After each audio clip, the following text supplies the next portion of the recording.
최근에 겸손의 힘이라는 책이 발간이 됐습니다. 겸손의 힘, 기독교 서적도 아니고 종교 서적도 아닙니다. 베를반 통계론이라는 호프 칼리지 대학교 심리학과 교수가 쓴 책인데요. 대부분 부분은 겸손하면 종교 쪽이라든지 종교 지도자들이 갖춰야 될 품목이라고 생각을 합니다. 근데 이 겸손이라는 이 미덕이 그동안 이제 인문학, 심리학 쪽에서는 거의 이제 연구가 되어지지 않았고 과소평가되었던 미덕입니다. 근데 이 책이 큰 이슈가 된 것이 그런 거의 서점에 이런 데 가서 보셔도 인문학 쪽이라든지 심리학 쪽에 가서 보면 겸손에 관한 책이 거의 없습니다. 근데 이 겸손의 미덕을 가져야 된다는 이 책을 갖다가 발견하게 되어지면서 많은 사람들이 이제 관심을 갖고 겸손에 대해서 다시 생각해 볼 수 있는 그런 책이 되어지는데요. 지금 이 시대는 자존감, 자신감 높여서 자기 자신을 드러내고 자기가 이제 높아지려면 결국엔 다른 사람들이 자기 밑에 있을 수밖에 없어야 되는 거 아니겠습니까? 그래서 이제 자존감만 이야기하고 있고 심리학 쪽에서도 자존감을 높여줘야 된다, 자신감을 가져야 된다 이런 이야기를 하지 겸손해야 된다, 낮아져야 된다 이런 얘기를 안 하거든요. 그래서 이제 자기 자신이 가치 있는 존재로 여기면서 자존감만 높여주는 이 시대에 그 반대에 어떻게 보면 그 반대의 책을 내놓는 거예요. 겸손해지고 낮아지는. 오히려 그럼으로 인해서 삶 가운데 참 삶 가운데서 참 기쁨과 즐거움, 참 사람다운 삶의 모습을 살아갈 수 있는 그 미덕이 겸손이다 이렇게 이야기를 합니다. 근데 여기서 이제 이 책에서 겸손이란 무엇인가 라고 할 때 자기 자신을 잘 아는 것, 내가 누군가, 기독교 서적이 아닙니다. 그래서 자기 자신을 스스로 잘 평가해 볼 수 있는 것이 겸손이고 자신을 잘 점검해 보는 것, 그래서 스스로 통제하고 자제할 수 있는 그런 능력이 있는 것이 이제 겸손이다 그런 거죠. 또 자신을 넘어서서 생각하는 것, 그래서 또 다른 사람의 입장에서 또 다른 사람의 해에 좀 관심을 갖는 것, 그것이 이제 겸손이라 이야기합니다. 그러면서 우리들이 회복해야 될 겸손의 모습은 어떤 모습 속에서 겸손이 회복되어야 되느냐 하면서 다시 네 가지를 이야기하는데, 관계적인 겸손, 사람들의 관계 속에서 좀 이제 서로가 좀 소통이 되는 사람, 그래서 다른 사람들의 이야기도 들어줄 수 있는 이런 모습이 이제 겸손이라는 모습이죠. 또 지적인 겸손에서 또 다른 사람이나 다른 사람들이 이야기하는 것을 좀 들어줄 수 있고 자신의 한계를 받아들이면서 또 다른 사람에게 뭔가를 좀 배우려고 하는 사람. 요즘 자기 자신이 자기가 이야기한 것이 다 맞고 자기만 뛰어나고 자기가 모든 것을 다 안다고 이야기하니까 다른 사람들 얘기를 전혀 듣지 않으려고 하는 거 아니겠어요? 근데 그런 지적인 겸손도 좀 필요하다 그런 얘기죠. 또 문화적인 겸손도 이야기하면서 다른 사람들의 어떤 자라왔던 환경이나 여건에 대해서 좀 다름을 좀 인정해 주라. 물론 나라가 다르면 분명히 다른 것이 있겠지만 우리 같이 살아가는 삶의 모습 속에서도 자라온 환경이나 여건에 따라서 다 다르단 말이죠. 부부관계 속에서도 그런 차이가 있을 수 있단 말이죠. 그런 뭔가 좀 다름을 좀 인정해주는 그런 모습을 좀 가져야 된다 이야기합니다. 그리고 이제 이 책에서 제가 이제 또 느끼고 공감했던 부분이 실존적인 겸손입니다. 실존적인 겸손이라고 이야기하는 것은 이 사람이 이제 여행 중에 그랜드 캐년을 가서 보게 됩니다. 근데 그랜드 캐년 저도 사진으로만 봤지 그 경관이 너무나 얼마나 아름다운지 그 경관에 압도당해 됩니다. 과연 이런 것을 누가 만들었을까? 이 사람은 하나님을 믿지 않는 사람이지만 창조주 하나님, 어떤 신적인 것을 갖다가 이야기하면서 자연의 힘이나 우주적인 힘이나 그 초월적인 대상 앞에 우리는 정말 연약하고 부족한 자신의 존재를 깨닫고 그 존재 앞에 감사함이 있어야 된다. 이것이 이제 실질적인 겸손이에요. 이 사람이 물론 창조주 하나님을 이야기하지는 않습니다. 근데 우리는 이 세상을 누가 지으시고 창조하셨는지, 그것을 누가 다스리고 섭리하시는지 우리는 그 하나님을 믿고 그 하나님을 찬양하며 나갑니다. 근데 그런 하나님, 지난 6일에도 여러분 운전에 가서 모노레일 탈 때 저기 밑에서 커피 한잔 하면서 바다를 쫙 한 40분 정도 바라보고 있었습니다.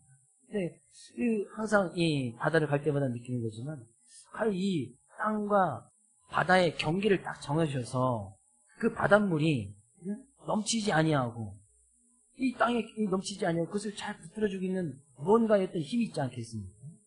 그 모래를 타면서 이번에 주변의 광경 잘 보셨죠?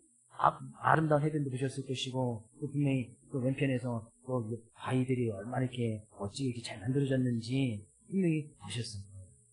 과연 이것을 누가 만들어놨을까? 오늘 찬양 가운데서도 망망한 바다와 저 푸른 새소리, 그 모든 것을 운행하시고 다스리시는 그런 하나님, 우리 그 하나님을 지금 찬양하고 예배한다는 거예요. 우리는 그런 하나님 앞에서 좀 낮아지고 그런 하나님 앞에서 또 우리 자신을 좀 되돌아보고 그런 하나님 앞에서 우리 한없고 연약한 우리를 택하여서 하나님의 자녀 삼아주신 그 은혜에 감사함으로 나가야 하는 사실입니다. 이것이 바로 이 겸손의 모습, 그런 하나님 앞에서 이 겸손의 모습을 잃지 않아야 된다는 거죠. 그래서 예수님께서도 분명히 나의 마음은 온유하고 겸손하니 나의 멍에를 메고 내게 배우라. 그리하면 너희 마음에 쉼을 얻으리니. 예수님께서 보여줬던 그 겸손의 모습, 예수님께서는 정말 낮아질 수 있는 그 상황에서 최고로 낮아지는 십자가까지 지면서 정말 이 세상의 어떤 그가 무도한 사람들이 처형을 당하는 십자가의 처형을 당하면서까지도 그 낮아지는 겸손의 모습을 보여주지 않습니다. 나의 멍에를 보고 멍에를 메고 내게 배우라는 것은 예수님께서 했던 그 십자가의 멍에를 메고 그 겸손함을 좀 배워야 된다. 오늘 본 말씀을 통해서 바로 그 본분을 나누려고 하는 겁니다. 과연 우리는 그런 하나님 있는 믿음의 속에서 겸손의 모습으로 그런 하나님의 말씀을 잘 듣고 있는가? 그런 모습을 가지고 말씀의 은혜를 나누려고 하는데, 사무엘을 이야기하면 빼놓을 수 없는 내용이고 아주 중요한 구절이 오늘 본 말씀에 들어가 있고 대부분의 성도들이 다 암송하기도 하고 또 묵상하고 있는 구절이 바로 순종이 제사보다 낫고 듣는 것이 수양의 기름보다 나으니, 누가 다 아시는 말씀일 거고 대부분 외우는 말씀이기도 할 것입니다. 근데 이 말씀이 왜 나왔는지 그 배경을 조금 설명드리면, 하나님께서 이스라엘 백성들 가운데 이제 왕권 제도를 이제 허락해 주시면서 처음에 왕을 세우십니다. 이스라엘 초대 왕, 바로 이제 사울이라는 사람을 택해서 첫 번째 초대 왕이죠. 이스라엘 1대 왕이었단 말이죠. 왕을 세워주십니다. 근데 하나님께서 이 사울을 택하여서 초대 왕으로 세워주셨을 때에 당시의 사울의 모습은 어떠했었는지 17절 말씀 분명히 이렇게 이야기를 하고 있습니다. 사무엘이 이르되 왕이 스스로 작게 여길 그때에 이스라엘 지파의 머리가 되지 아니하셨나이까? 여호와께서 왕에게 기름을 부어 이스라엘 왕을 삼으시고, 당시에 하나님께서 사울을 택하여 왕을 세웠을 때에 사울이 속해 있던 이스라엘 12지파가 있었는데 그 중에 가장 작은 지파가 베냐민 지파라는 것입니다. 근데 이 사울은 그 베냐민 지파에 소속되어 있는 사람이었어요. 가장 작은 지파였단 말이죠. 그러면서 그때 자기를 택해서 왕을 세우겠다는 그런 모습을 때 스스로 자기, 아니 이렇게 작은 내가 어떻게 왕이 될 수 있는가.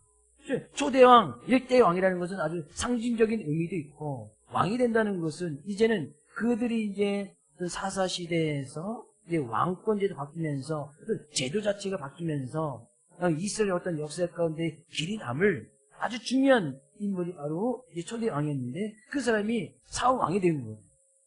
근데 이 사울이 그래서 감당할 수 없는, 난 지극히 작은 자이고 가장 작은 자인데 어떻게 내가 그런 앞에서 왕으로 세움을 받을 수 있겠습니까? 그렇게 고백했던 사람이 바로 이 사울이었어요.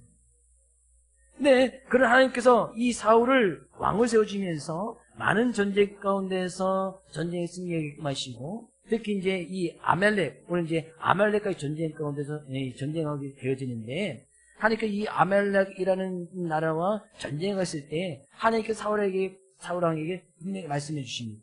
그 아말렉 군대는 너희 앞에서 큰 제약을 지었던 지파이기 때문에, 나라이기 때문에 그 나라 모든 사람들과 전쟁 가운데서 양이나 소나 전쟁에서 전리품 그 어느 것도 취해서는 안 된다. 완전히 다 진멸하라고 이야기합니다.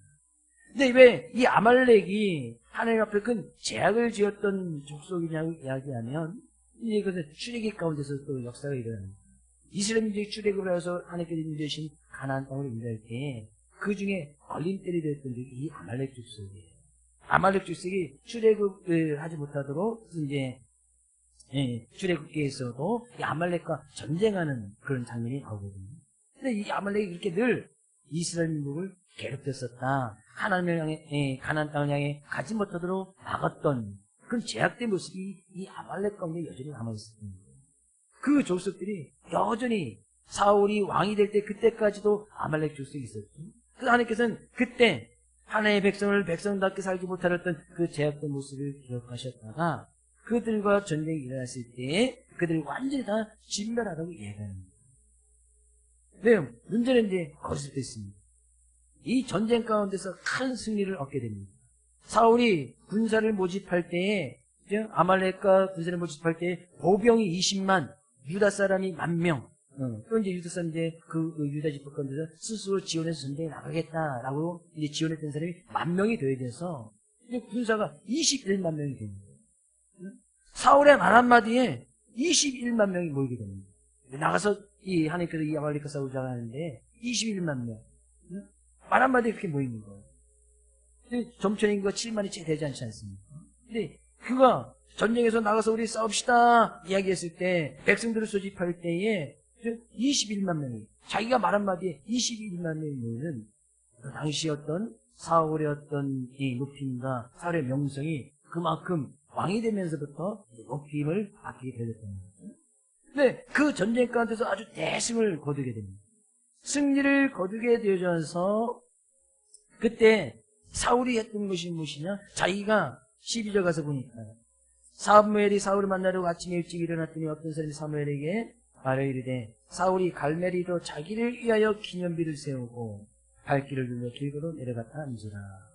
자기를 위하여 기념비를 세웠다라는 것은 그 전쟁 가운데서 이제 더 이상 그 전쟁 가운데서 승리하게 하셨던 그런 하나님은 군대간대 없다. 전쟁에 승리해서 그것을 기념하기 위해서 기념비 세운 것이 뭐가 문제가 되겠습니까? 근데 자기를 위해서 기념비를 세웠다는 것은 이제 자기의 이름만 드러나기를 원했다는 것이죠. 그 전쟁이 왜 일어났는지, 그 전쟁 가운데서 왜 하나님께서 승리를 주셨는지 하나님은 언제간답니다. 그리고 그 전쟁 가운데서 하나님께서 다 진멸하라 이야기하셨지만 그 중에 양과 수의 좋은 것들은 남겨두고 그 모습을 하나님께서 보신 거예요. 그리고 당시에 선지자였던 사무엘에게 내가 사울을 왕을 세는 것을 후회한다. 그가 내가 명령했을 때 그 명령을 이제 더 이상 지키지 아니하는구나. 사무엘이 이해를 읽고 밤새도록 하나님께 부르셨습니다. 너무 안타까운 것이죠. 하나님께 그렇게 겸손하고 낮아져서 스스로 작게 여겼던 그 사울이 어떻게 이제는 하나님의 명령을 지키지 아니하는 그런 상황 가운데 이제게 되었을까. 밤새도록 하나님께 부르짖고 나서는 사울을 만나러 갑니다. 사울은 여전히 기념비를 세워놓고 길 가는 곳을 만나게 되는데 사무엘이 마침 그곳에 이르렀을 때 양의 울음소리, 소의 울음소리가 막 들리는 겁니다. 사울왕이여 하나님께서 분명히 아말렉 전쟁 가운데서 모든 것을 다 진멸하라 말씀하지 않았습니까? 지금 내 귀에 들리는 양의 소리와 소의 소리는 어찌 됨입니까? 이렇게 물어봅니다. 근데 사울이 이렇게 이야기해요. 15절 사울이 이르되 그것은 무리가 아말렉 사람이 끌어온 것인데 백성이 당신의 하나님 여호와께서의 제사하려 하여 양들과 소들 중에서 가장 좋은 것을 남기니요 그 외의 것은 우리가 진멸하였나이다. 마치 사울이 하나님의 말씀을 잘 들은 것처럼 이야기합니다. 하나님께서 모든 것을 다 진멸하라고 분명히 말씀하셨습니다. 좋은 것을 남겨두어라 분명히 이야기하지 않았어요. 아말렉 가운데 지어졌던 그 어떤 것들은 또 죄의 소용이 있고 그것을 따라갈 수 있는 여지가 분명히 있기 때문에 사람이나 동물이나 모든 것을 다 진멸하라고 이야기합니다. 근데 사울이 그렇게 대답을 하는 거예요. 근데 저는 그 사울의 그 대답 속에서 큰 충격을 받게 됩니다. 왜요? 사울이 뭐라고 얘기합니까? 당신의 하나님 여호와께 제사를 하여 양들과 소들 중에서 가장 좋은 것을 남겼으니요. 사울에게 하나님은 더 이상 내가 그 하나님, 나의 하나님, 내가 하나님께 예배드리는 예배장의 입장에서 있는 것이 아니라 당신의 하나님, 그것은 사무엘 당신의 하나님 아닙니까? 그 하나님은 소와 양을 좋아하니까 내가 그 하나님을 위해서, 당신의 하나님을 위해서 소와 양을 좋은 곳을 남겨두었습니다. 더 이상 사울에게 그 하나님은 나의 하나님, 자신의 하나님이 아닙니다. 그 하나님을 의지하여서 왕으로 세움받았던 그 사울이 어떻게 이제는 그 하나님이 필요 없다라고까지도, 나의 하나님이 아니라고까지도 이야기하고 있단 말이에요. 정말 베냐민 집의 가장 미약한 자신을 택하여서 세움을 받았던 그 하나님의 은혜는 온데간데 없어집니다. 어떻게 해서 그런 일이 일어나게 되었습니까? 왕이 되어졌죠. 그의 말 한마디에 21만 명이 모이지요. 그가 말하는 것은 곧 법이 되어지죠. 가는 곳곳마다 전쟁에서 승리를 하게 되어지죠. 그 하나님 앞에서 이 겸손이라는 것은 온데간데 없어집니다. 어떻게 보면 우리의 믿음의 삶 가운데서 정말 중요한 부분을 이 사울이 잘 보여주고 있는 거예요.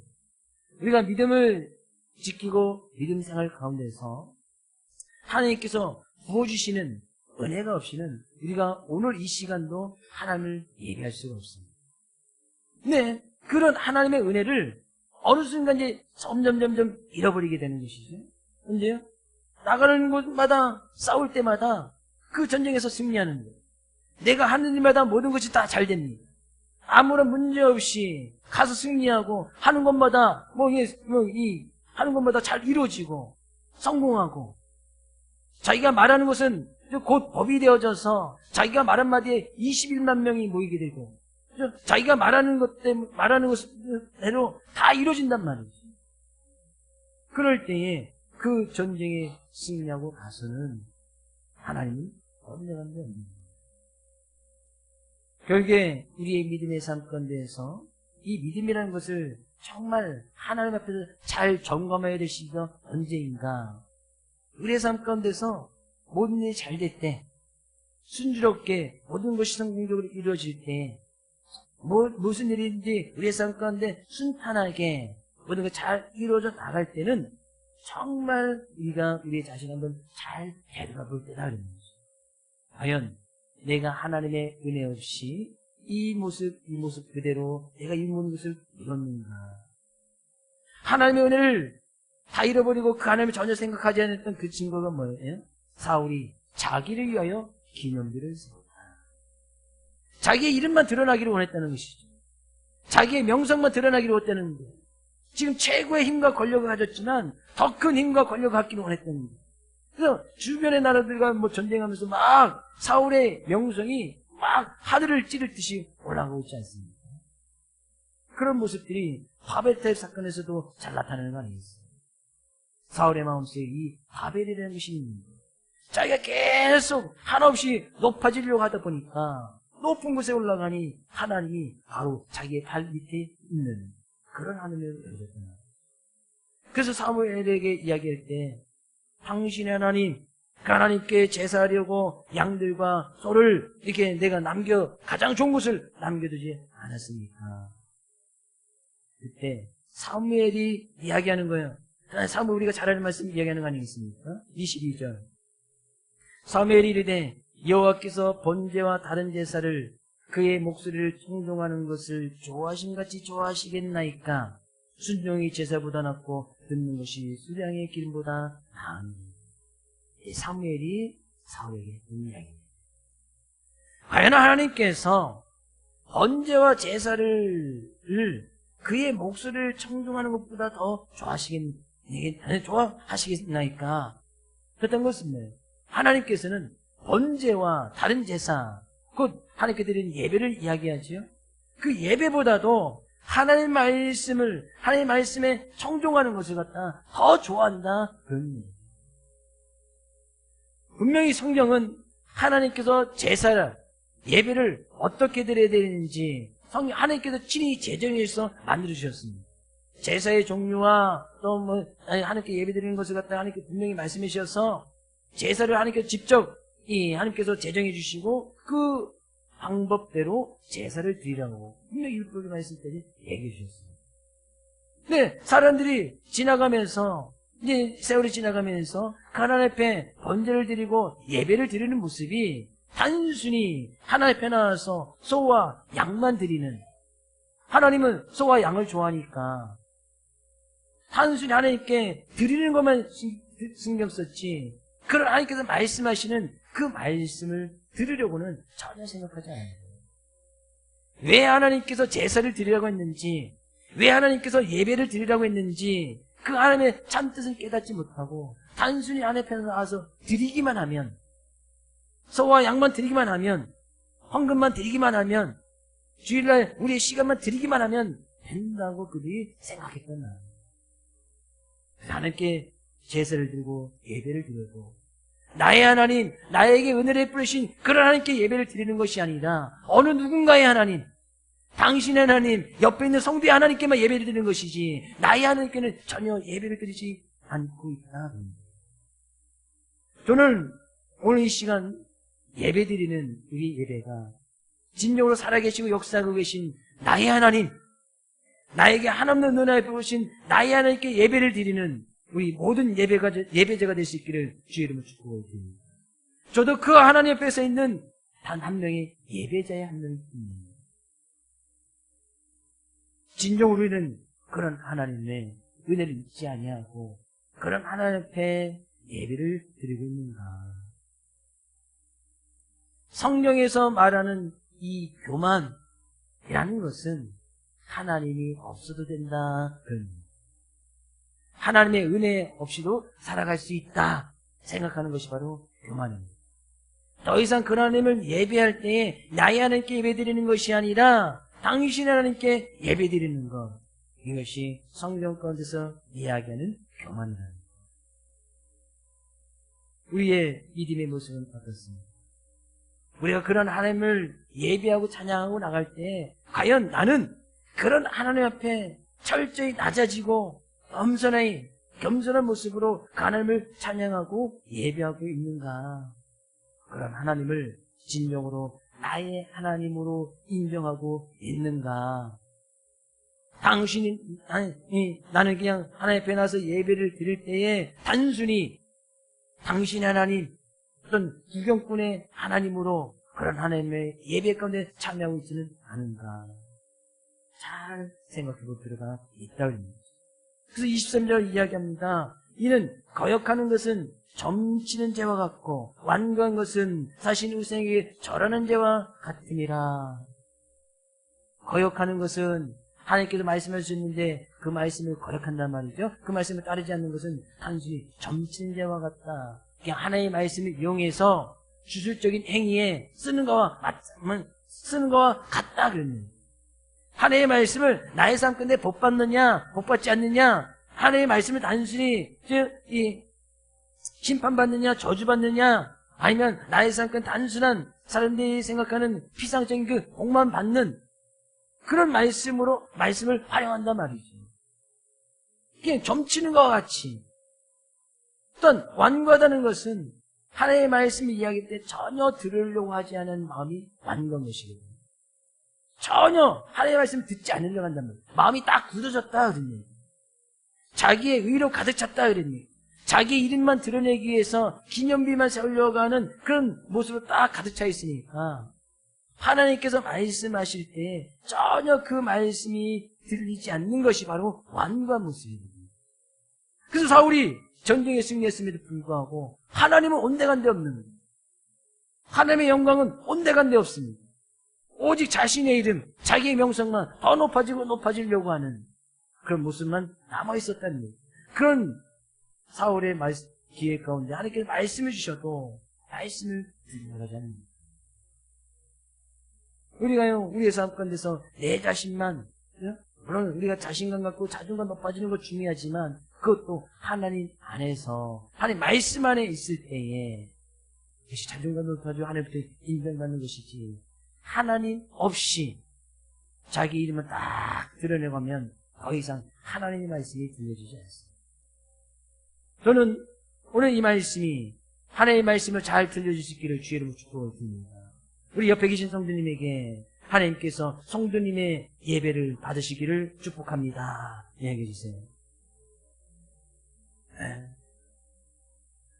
그러기 위해서는 나의 하나님께 분명히 예배를 드려야 됩니다. 우리 언제까지 다른 성도, 다른 사람들은 그런 하나님의 말씀 앞에 순종하고 진정 은혜와 복을 누려가는데 언제까지 그런 것만 부러워할 거예요. 언제까지 그런 구경꾼의 입장에서 그런 하나님을 예배할 겁니다. 하나님께서 사무엘을 통해서 사울에게 책망하시는 말씀이지만 그 이후로 하나님께서 사울을 버리시지 않습니다. 네, 그 이후에도 사울은 돌이키거나 하나님의 말씀에 온전히 청종하고 그 말씀을 들으는 그런 믿음의 자세를 보여주지 않습니다. 하나님께서는 그런 사람 통해서 더 이상 하나님의 일을 이루실 수 없는, 그래서 그런 하나님의 일을 이룰 만한 또 다른 사람을 택하여 왕을 세우는 거 아니겠습니까? 우리가 잘 아는 다윗을 택하여서 이제 왕이 세워집니다. 하나님 앞에서는, 하나님 앞에서 겸손, 낮아짐의 모습은 그런 하나님의 말씀을 잘 듣는 것에서부터 출발이 됩니다. 하나님의 말씀을 잘 듣는 것, 그것이 수양의 기름보다 낫다. 그런 하나님께서는 또 뭐라고 말씀하세요? 하나님의 것을 하나님께 드려라 이야기하잖아요. 도대체 어떻게 하는 말이에요? 하나님의 것을 하나님께 드려도 하나님께서 받으실 만한, 하나님께 우리의 시간과 정성을 드려도 하나님께서 받으실 만한, 하나님께서 정말 기뻐하실 만한 그런 예배, 하나님께서 정말 흠양하실 만한 그런 예물을 하나님께 드려야 된다는 겁니다. 쉽게 예를 들어서 하나님께 드린다고 어디 가서 도둑질해서 하나님께 전에 바쳤다. 하나님께서 좋아하실 리가 없겠지. 근데 단순히 내가 도둑질을 하지 아니하여도 도둑질한 것이 하나님께 분명히 예배 드릴 시간에 다른 데 가서 열심히 일을 해서 돈을 벌어서 그것을 하나님께 드렸다? 똑같은 도둑질 아니에요. 하나님께 드려질 그 시간에 내가 그 시간을 하나님께 온전히 최선을 다해서 드려도 부족한데 거기 가서 열심히 일을 해서 돈을 벌어가지고 하나님께 드렸다? 똑같은 거 아니겠어요? 우리는 분명히 하나님의 말씀을 잘 들을 필요가 있는데 그러기 위해서는 내 안에 있는 이 완고한 모습, 좀 겸손한 모습을 좀 회복할 필요가 있습니다. 책에서도 제가 서두에 좀 책을 쏘기셨듯이 자기 자신이 어떤 사람인지 우리의 자신에 대해서 좀 잘 생각할 필요가 있단 말이죠. 우리가 어떻게 오늘도 살아 숨을 쉬고 하나님을 예배할 수 있는지 내 자신을 먼저 잘 알아야 겸손해질 수 있는 거 아니겠어요? 우리는 그 창조주 하나님이 없이는 우리가 이 시간에 어떻게 숨을 쉬고 있으며 어떻게 하나님을 예배할 수 있겠습니까?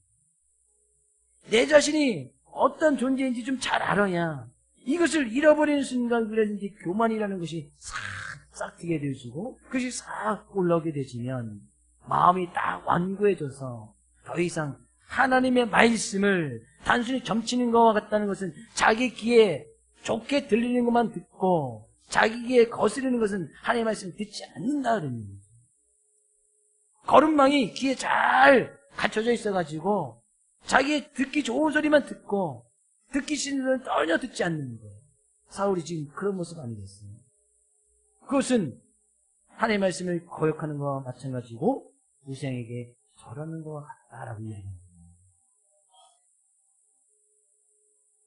오늘 이 시간 그런 하나님 앞에서 완고한 마음이 풀어지고 열려지기를 주의 이름으로 축복을 드립니다.